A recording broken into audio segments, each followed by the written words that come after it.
city of Royal Oak Municipal Shelter, and it's a city building. We're governed by the Royal Oak Police.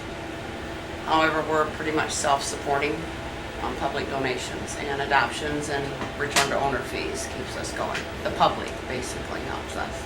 If it has a collar or signs of ownership, we hold them 7 days. And if it doesn't, 4 days, and then they become ours. We take their pictures, put them on petfinder.com, and take them to the vet, get them neutered or spayed if they're not, up to date on shots, heartworm, and they're ready to go. If it weren't for the volunteers, we couldn't do it.